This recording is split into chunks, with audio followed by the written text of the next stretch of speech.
Boy, I think you're really going to like this. This is the session on how do you actually interview and screen prospects. Okay. So first things first, when it comes to marketing, your marketing is a first step in screening. Okay. It's going to help you filter prospects. Okay. And always remember this rule of thumb. The transactions you've been working on and the people you've been working with are a direct result of the marketing you've been doing or the lack thereof. Okay, that's worth writing down and remembering.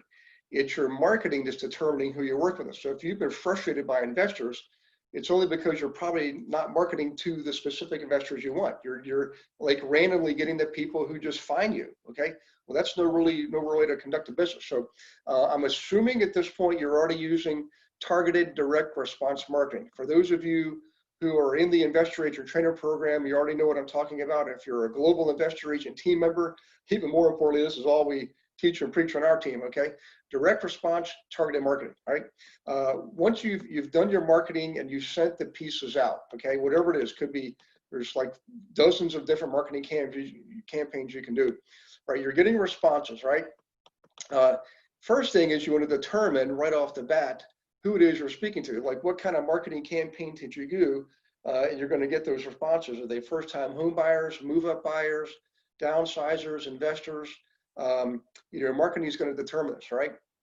Now, so let's say like you've used, let's say you used a booklet campaign to accomplish this. Booklet is a great marketing campaign, okay?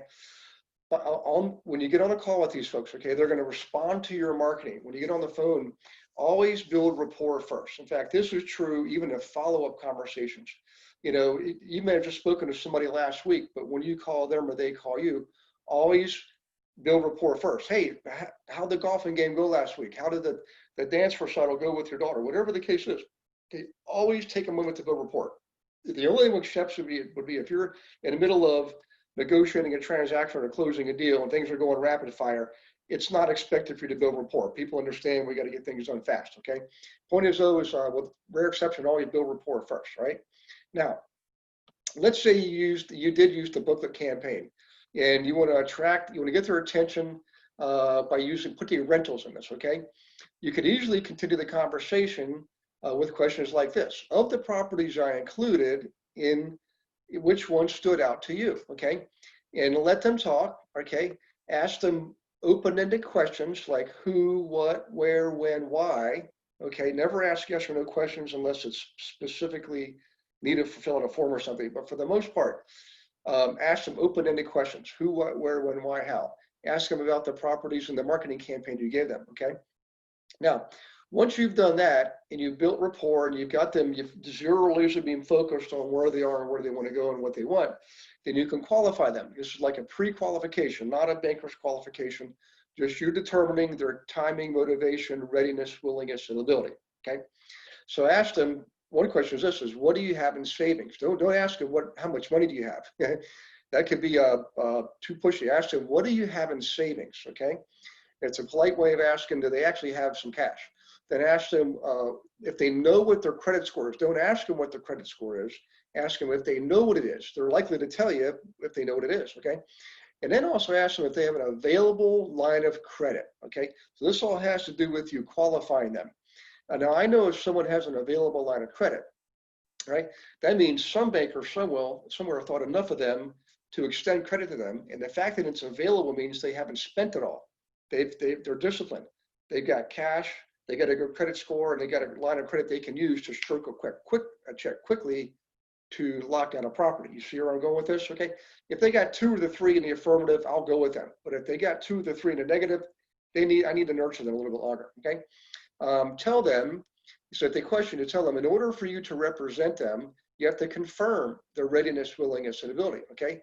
This is not a formal pre-qualification. They still need to do that. And by the way, going forward, when they go to buy a property, they're going to have to get a loan. The lender's going to want to find this stuff out anyways. They might as well get it out on the open now. Okay. Now, let's say you've gotten that far. The next thing you want to do is ask them to send you a recap of their conversation, your conversation in their own words.